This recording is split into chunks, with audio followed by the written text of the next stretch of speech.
વડોદરામાં નાતાલની રાત્રે સર્જાયો અકસ્માત। દિવાળીપુરા કોર્ટ રોડ પર એક ઘટના બની જ્યાં મોપેડ ચાલકે સ્ટીયરિંગ પરથી કાબુ ગુમાવ્યો અને હવામાં ફંગોળાઈ ગયો। રોડ પર પટકાતા યુવકને ગંભીર ઈજા પહોંચી।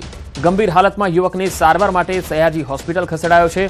જો કે સારવાર મળે એ પહેલા જ યુવકનું મૃત્યુ થઈ ગયું। હોસ્પિટલમાં પરિવારના આક્રંદથી વાતાવરણ ગમગીન બની ગયું છે।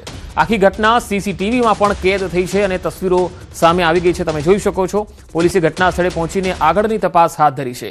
નાતાલની રાત્રે આ અકસ્માત થયો જ્યાં મોપેડ ચાલકે કાબુ ગુમાવ્યો હતો। વધુ માહિતી મેળવીએ વડોદરાથી સંવાદદાતા હાર્દિક દીક્ષિત જોડાયા છે।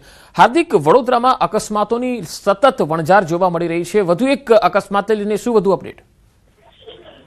બિલકુલ પંકજ, જો આપણે અત્યાર સુધી સાંભળ્યું છે કે ઝડપની મજા અને મોતની સજા આ એ કહેવતને ફલિત કરતો જ દાખલો છે। કારણ કે દિવાળીપુરા રોડ છે, કોર્ટ આવેલી છે, ત્યાં ગઈકાલે એક મોપેડ ચાલક જે છે તે પૂરપાટ ઝડપે પોતાનો મોપેડ લઈને પસાર થઈ રહ્યો હતો અને અચાનક જ તેને પોતાના સ્ટીયરિંગ પરથી કાબુ ગુમાવ્યું અને એને ગંભીર પ્રકારની ઈજાઓ પહોંચી।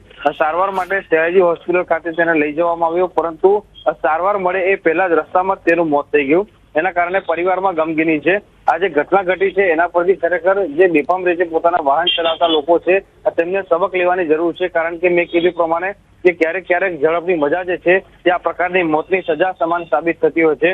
ત્યારે ચોક્કસથી પોલીસે હવે આ જે યુવક છે કે જેનું મૃત્યુ થયું છે તેના મૃતદેહને પોસ્ટમોર્ટમ અર્થે ખસેડ્યો છે અને સમગ્ર મામલે કાયદેસરની કાર્યવાહી જે છે તે હાથ ધરી છે। પંકજ જી હાર્દિક, આભાર માહિતી આપવા માટે। વડોદરામાં ઠંડીના કારણે શ્રમજીવીના મોતની આશંકા સામે આવી છે। સંગમ 4 રસ્તા પરનો આ બનાવ જ્યાં ફૂટપાથ પર સૂતા એક શ્રમજીવીનું મૃત્યુ થઈ ગયું। મૃતક શ્રમજીવીને એમ્બ્યુલન્સમાં હોસ્પિટલ લઈ જવાયો। આ શ્રમજીવીના મોતનું ચોક્કસ કારણ જાણવા પોસ્ટમોર્ટમ કરવામાં આવશે। પીએમ રિપોર્ટ બાદ મોતનું ચોક્કસ કારણ સામે આવશે। વડોદરામાં ઠંડીના કારણે આ શ્રમજીવીનું મોત થયું હોય તેવી આશંકા છે। ફૂટપાથ પર આ શ્રમજીવી સૂતા હતા અને અચાનક તેમનું મૃત્યુ થઈ ગયું। ત્યારે પીએમ અર્થે તેમના શબને લઈ જવાયો છે અને પીએમ રિપોર્ટ બાદ જ સાચું કારણ સામે આવશે। તો પીએમ રિપોર્ટ બાદ મોતનું ચોક્કસ કારણ સામે આવશે। વડોદરામાં ઠંડીના કારણે એક શ્રમજીવીનું મૃત્યુ થઈ ગયું છે।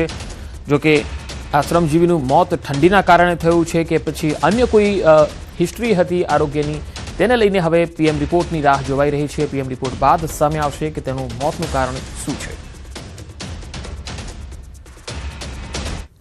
જામનગરમાં વાડીમાં વીએચપી બજરંગ દળ ત્રાટક્યું। ધર્મ પરિવર્તન થતું હોવાની આશંકાને લઈને તેઓ પહોંચ્યા હતા। પીપળી વાડી વિસ્તારમાં ધર્મ પરિવર્તન થતું હોવાની આશંકા હતી। કેટલાક લોકોની શંકાસ્પદ ભૂમિકાને લઈ વિશ્વ હિન્દુ પરિષદ બજરંગ દળના કાર્યકર્તાઓ પહોંચી ગયા।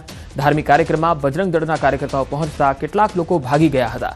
ઘટનાની જાણ થતાં પોલીસનો કાફલો પણ આવી પહોંચ્યો। શંકાસ્પદ જણાતા લોકોને પોલીસ સ્ટેશને લઈ જવાયા। લોકોના નિવેદન નોંધી અને વધુ કાર્યવાહી હાથ ધરાઈ।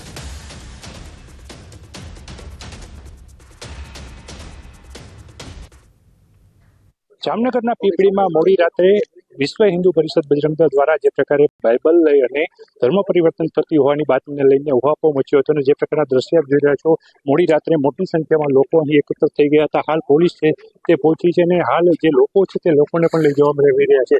જે પ્રકારની વાત કરવામાં આવે, હાલ જે પ્રકારે ધર્મ પરિવર્તનની જે નાતાલની રાત્રિએ જ કાર્યવાહી થતી હતી ત્યારે જ વિશ્વ હિન્દુ પરિષદ બજરંગ દળના કાર્યકર્તાઓ ત્રાટક્યા હતા અને જે પ્રકારે તેમની પાસેથી જે અલગ અલગ જે લોકો છે તે લોકો કંઈક ધર્મ પરિવર્તન કરતા હોવાની બાતમી હતી, તેને લઈને રેડ પાડવામાં આવી હતી। ત્યારે વિશ્વ હિન્દુ પરિષદ બજરંગ દળ ત્રાટકતા હાલ પોલીસ આવી છે અને તમામ લોકોને કોર્ડન કરીને લઈ જઈ રહી છે। કિંજલ કાસરિયા, એટીએન ગુજરાતી, જામનગર।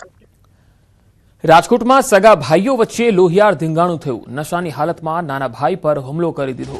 બે મોટા ભાઈઓએ નાના ભાઈ પર હુમલો કર્યો। સામાન્ય બોલાચાલી બાદ લાકડી વડે માર માર્યો। નાનો ભાઈ લોહીલુહાણ થતા સારવાર હેઠળ છે।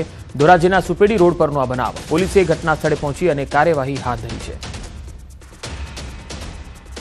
અમે 4 ભાઈઓ હતા, એમાં આપણે કાંઈ હું કાંઈ બોલ્યો નથી। હું એને વાદોમાં હતો, મારા બે ભાઈ મોટા હે ને એને આને માર્યો। શેનેથી માર્યું? લાકડીએથી માર્યો। ક્યાં કારણોસર બાઈજા? આપણે ચૂના ભઠ્ઠીએ જાનમે રોડ। બાજવાનું કારણ શું? બાજવાનું કારણ કે આ ભાઈ પીને આવ્યો હતો અને ઓલા બે પીધેલા હતા। બે ભાઈ પીધેલા હતા અને આ ભાઈ પીને આવ્યો। પછી એમાંથી કંઈક રામણ થઈ આ ભાઈ પછી એમાંથી કંઈ બોલતો નતો, ઓલા ભાઈ એમાંથી ઉપડ્યા આ ભાઈ પછી એની માથે લાકડીના ઘા કર્યા। સસ્તા સોનાની લાલચ આપે તો ફસાતા નહીં, કારણ કે ભુજમાં બન્યો છે ચોંકાવનારો બનાવ। 1 કિલો સોનાની લાલચ આપી 28 લાખની ઠગાઈ થઈ। સસ્તા સોનાની લાલચમાં ઠગાઈ થઈ અને ભુજમાં ખળભળાટ મચાવી દીધો છે। ફેસબુક મેસેન્જરથી સંપર્ક કરી બજાર ભાવથી સસ્તું સોનું આપવાનું કહેતા 1 કિલો સોનાની લાલચ આપી ફરિયાદી પાસેથી 28 લાખની રકમ લઈ લીધી। લોકલ ક્રાઇમ બ્રાન્ચે ગણતરીના કલાકોમાં મુખ્ય આરોપીને ઝડપી લીધો છે। એલસીબીએ હુસૈન ઉર્ફે ભાભા ત્રાયાની ધરપકડ કરી 28 લાખ કબજે કર્યા। અન્ય આરોપીઓની શોધખોળ ચાલુ છે।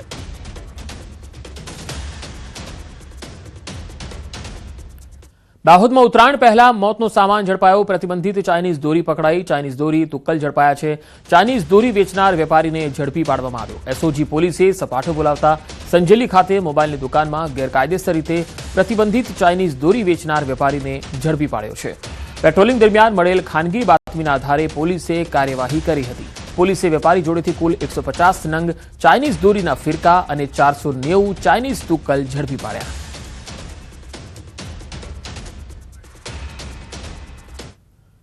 મકર સંક્રાંતિ પહેલા પ્રતિબંધિત ચાઇનીઝ દોરીનો જથ્થો ઝડપાયો છે। માલવણ સુરેન્દ્રનગર રોડ પરથી ગેરકાયદે ચાઇનીઝ દોરીના જથ્થા સાથે એક શખ્સ ઝડપાયો। એસઓજીએ બાતમીના આધારે કાર્યવાહી કરી। એસઓજીએ આરોપી પાસેથી પ્રતિબંધિત ચાઇનીઝ દોરીની 46 રીલ કબજે કરી છે। પાટડીના શખ્સ પાસેથી ચાઇનીઝ દોરી લાવ્યો હોવાની પૂછપરછમાં કબૂલાત કરી। બંને સામે બજાણા પોલીસ મથકે ગુનો નોંધાયો છે।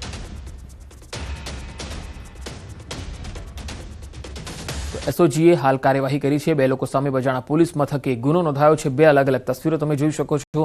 પહેલી તસવીર દાહોદની છે અને બીજી તસવીર સુરેન્દ્રનગર। દાહોદમાં ચાઇનીઝ દોરી પકડાઈ છે અને મુદ્દામાલ સાથે એક આરોપીને પણ પકડ્યો છે, તો બીજી તરફ સુરેન્દ્રનગરમાં પણ ચાઇનીઝ દોરી ને વેચતો એક શખ્સ પકડાયો છે અને તેને જેટલી પણ ચાઇનીઝ દોરીની રીલ હતી એ પણ કબજે કરવામાં આવી છે।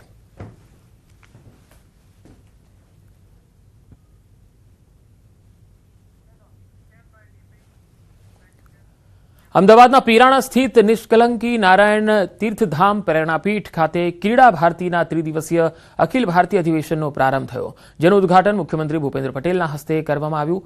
રાષ્ટ્રીય અધિવેશનમાં ક્રીડા ભારતીના અધ્યક્ષ ગોપાલ સૈની અને મધ્યપ્રદેશ સરકારના મંત્રી તેમજ કાર્યાધ્યક્ષ ચેતન કશ્યપ સહિત 27 રાજ્યોના કાર્યકર્તાઓ ઉપસ્થિત રહ્યા। આ પ્રસંગે મુખ્યમંત્રીએ જણાવ્યું કે અમદાવાદમાં આ રાષ્ટ્રીય અધિવેશનનું આયોજન સોનામાં સુગંધ ભળવા સમાન છે। ક્રીડા ભારતી રમતગમતની સાથે ભારતીય સંસ્કૃતિ અને સંસ્કારોથી જોડાયેલા ખેલાડીઓ તૈયાર કરવાનું ઉમદા કાર્ય કરે છે। ક્રીડા ભારતી દ્વારા દર 3 વર્ષે રાષ્ટ્રીય અધિવેશન થાય છે અને આ અધિવેશનના સમાપન સત્રમાં ડેપ્યુટી સીએમ હર્ષ સંઘવી અને કેન્દ્રીય મંત્રી મનસુખ માંડવિયા ઉપસ્થિત રહેશે। તો ક્રીડા ભારતી દ્વારા અખિલ ભારતીય અધિવેશન ઉદ્ઘાટન સત્રમાં મુખ્યમંત્રી ભૂપેન્દ્ર પટેલ ઉપસ્થિત રહ્યા હતા। તેમણે સંબોધન પણ કર્યું હતું। આજથી આ ત્રિદિવસીય અધિવેશનનો શુભારંભ થયો છે। ત્રીજા દિવસે ડેપ્યુટી સીએમ હર્ષ સંઘવી અને મનસુખ માંડવિયા પણ ઉપસ્થિત રહેશે। આ અધિવેશનમાં 27 રાજ્યના કાર્યકર્તાઓ પણ ઉપસ્થિત છે। ક્રીડા ભારતીનું આ અધિવેશન ગુજરાતમાં યોજાયું તે સોનામાં સુગંધ ભળ્યા બન્યું। આ અવસર દેશ અને ખાસ કરીને ગુજરાતના સ્પોર્ટ્સ સેક્ટરની નવી દિશા આપનારો બની રહેવાનો છે। આદરણીય મોદી સાહેબે સ્વતંત્રતાના દિવસે લાલ કિલ્લાની પ્રાચીરથી કહ્યું હતું કે જીવનના દરેક ક્ષેત્રમાં વિકાસ થવો જોઈએ અને વિકાસ માટે ખેલકૂદ રમતગમતનું પણ મહત્વ છે। ક્રીડા ભારતી પણ ભારતીય સંસ્કૃતિમાં વણાયેલી આવી અનેકો રમતોના સંરક્ષણ માટે રમતગમત દ્વારા રાષ્ટ્ર નિર્માણમાં યોગદાન આપી રહી છે। પરંપરાગત રમતો દ્વારા યુવાનો આપણી સંસ્કૃતિ સાથે જોડાય તે ખૂબ જરૂરી છે। બાલ્ય અવસ્થાથી શિસ્ત, નૈતિકતા, સંયમ, સમર્પણ અને દેશ પ્રેમના સંસ્કાર શિક્ષણથી માત્ર ખેલાડીઓ નહીં પરંતુ સંસ્કૃતિ સાથે જોડાયેલા ભાવિ નાગરિકો તૈયાર કરવાનું કામ ક્રીડા ભારતી કરે છે।